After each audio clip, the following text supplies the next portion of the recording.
Welcome to part 19, everybody. This scene right here where Tattles explained that the quickest way to the mountains is to go to the northern gate.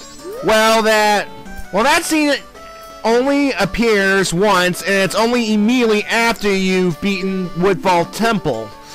And I've edited it into this video to indicate to you folks, yes, I am finally moving on to the next part of the game, the mountain area. And when I go to the other areas of the land, I will edit those same comments too. So, yeah.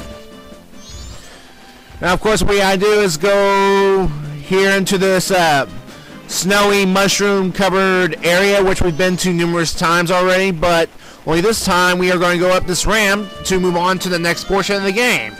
Now, we couldn't go further north before because, as you'll see here, there are ice chunks blocking the path. Now, Tao will focus on this big old stalactite here. We could, she'll notice that if we have something to pierce it with, we can bring it down. So, of course, we've gotten the bow and arrow from Woodfall Temple, and we're going to do exactly that. We're going to shoot this thing twice, and boom! Now we can continue on forward. Hooray!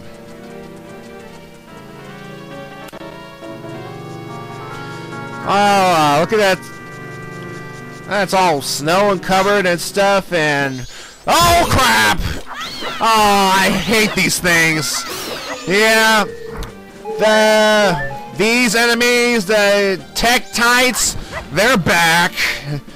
And these enemies, these arachnid-looking one-eyed thingies from all the way back, dating back to Zelda, the first Zelda game, are back.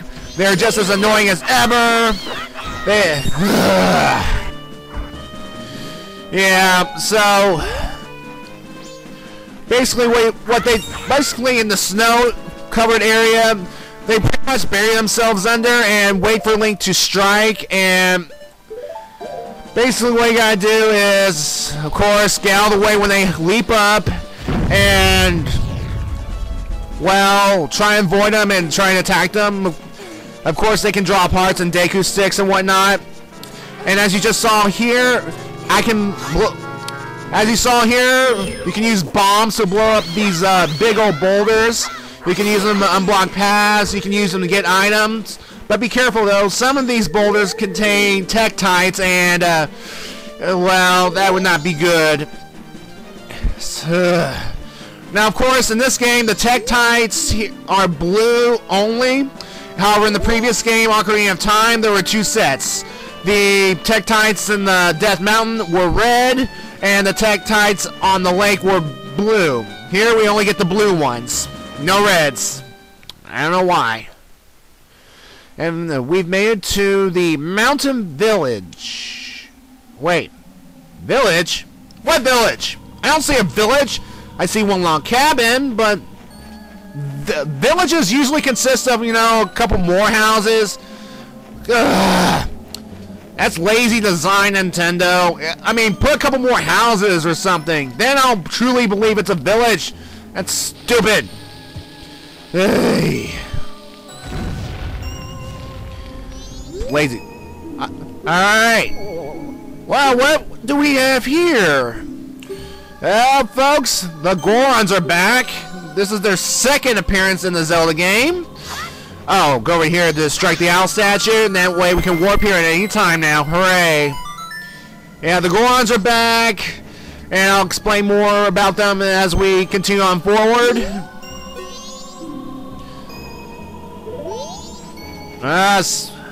And this cabin right here actually is a smith's shop. And as soon as we fix this land, well, it'll be important to come here to upgrade a certain item. But I'm getting far ahead. I'm getting ahead of myself here. And as you can hear right now, or barely hear, that the background music is it's a different version of what I call the despair theme, the theme that played in the Southern Swamp during the whole poisoned water incident. although it has a more wintry Wonderland kind of mix, although there's nothing wondrous about this winter. This winter here is completely artificial. It should not exist. Just like the poison in the swamp, we have to find some way to correct it and fix the land. Oh, another thing about Tektites here is that if the Tektites somehow manages to fall down this frozen lake, yes, this frozen lake, they will slip and slide and all around, and well, they won't be as much of a mess to you. They'll try to keep balance. Now, we've met the Wolfos in the minigame, the last video, but now we're meeting the White Wolfos. The White Wolfos and its non-white counterpart will usually try to slice and dice you, and all you do is keep your shield up and attack when it's open, and the minute it turns its back, do a jump slice, and you'll kill it instantly, just like that, because it's vulnerable and it's weak in its back. And oh wait, we got another one right here.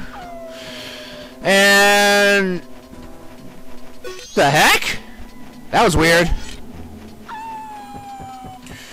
Anyway, folks, as I was saying, we are about to enter Goron Village, and of course, again, the Gorons are back, making their second appearance in the Zelda game, well, release-wise, of course.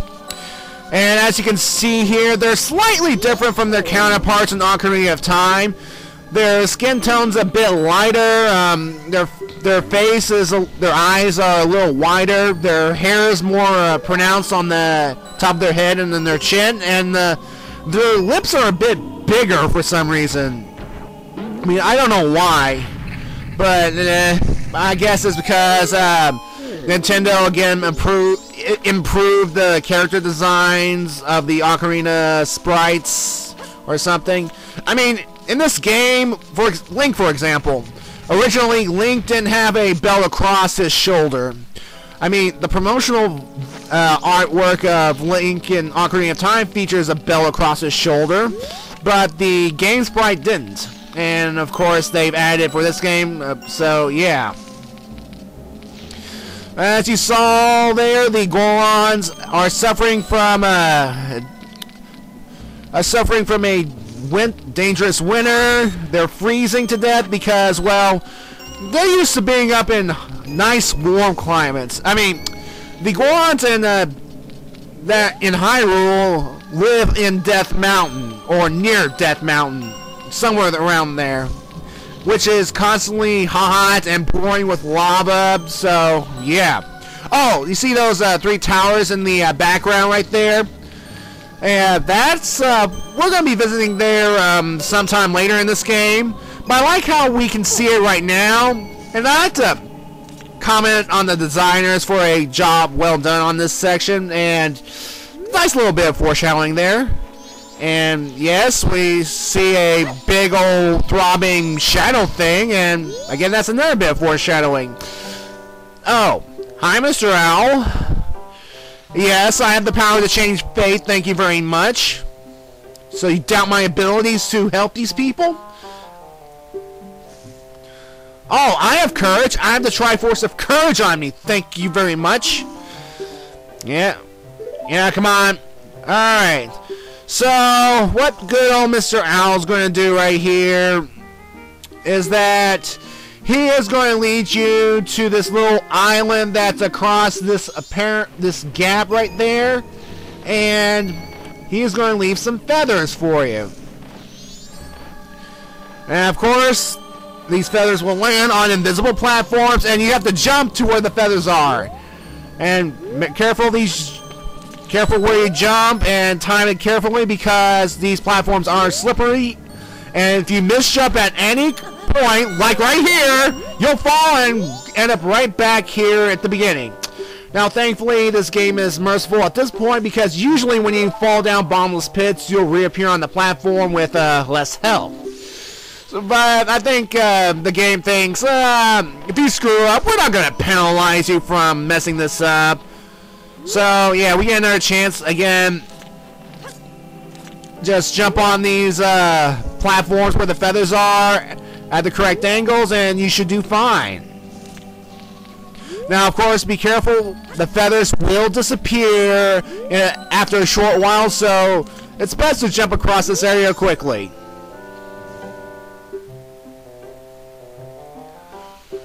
Rely on your feelings. Wait, is he a Jedi Master all of a sudden? Whatever. Anyway, Alright, we're in this cavern with this nice little treasure chest. Bleh. And of course, he says, rely on something that can see, and... well, folks, we are about to get an item. Well, let's just say that we have gotten this item before in Ocarina of Time, and there's no excuse for us not to have it at this point, but still, we get the Lens of Truth. The Lens of Truth is a nice little item that Link can use to see invisible things.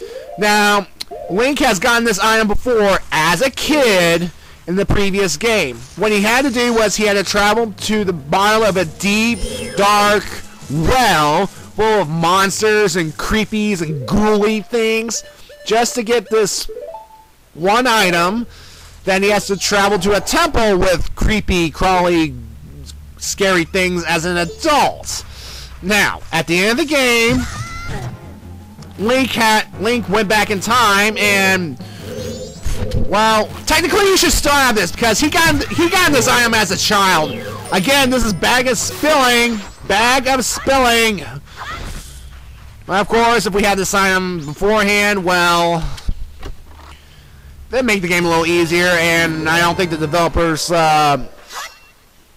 want us to be challenged. And also, Link might have sold the original Lens of Truth in Hyrule to, I don't know, get some money or something. But regardless, we got it again, so yeah. And with the Lens of Truth in possession, we can go on and see these invisible platforms right here, and so we can make it across without the help of the owl. And the owl, I don't believe we will see again in this game. So, yeah. Anyway, if my eyes don't deceive me, I think I saw a Goron there, or a grayish Goron. So,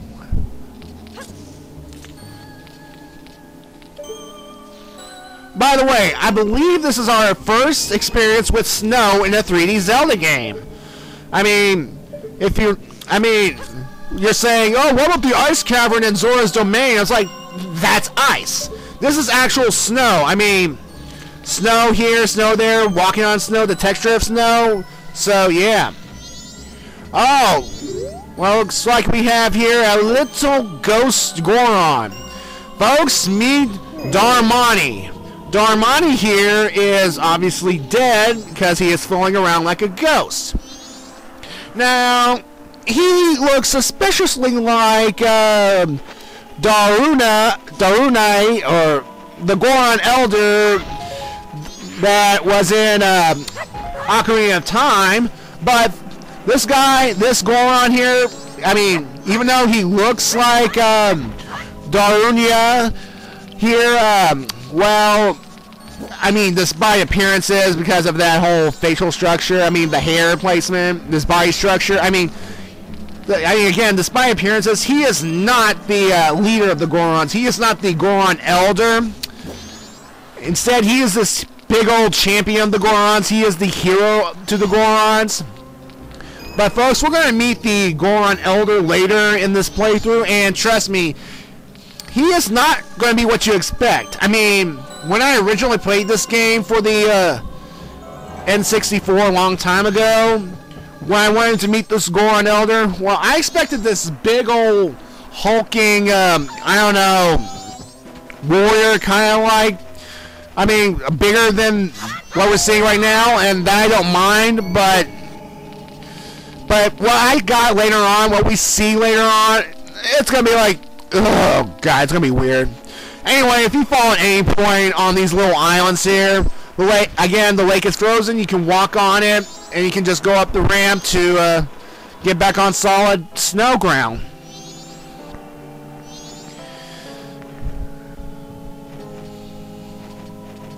And of course, just keep following Darmani around until we get up over to the these little ice platforms right here, and then he'll be going upwards. And as you can see, these ladders that we see right here are invisible, and we have to climb them. Also, make sure you be careful jumping from platform to platform. It's best to have the bunny ears around here to make long gaps quicker, so yeah. Anyway, these ladders here are invisible, and they can split off into 2 different paths. Just do what I'm doing right here and follow up the path to the right when they first branch off. And then at here, you want to go to the left and then go up, because I think some of these paths lead to dead ends or something. I'm not exactly sure. Well, you just keep climbing, you'll eventually reach the top where you see 2 Gorons freezing. Now this Goron here, he's going to tell you that he erected the shrine to Darmani, and then of course he foolishly covers the hot spring water, an area of hot spring water, and these guys here are freezing. Even the entrance to the shrine's been frozen. Well, not the shrine itself, but the exit. Anyway, folks, we're going to enter the shrine and talk to Darmani in the next video. See ya.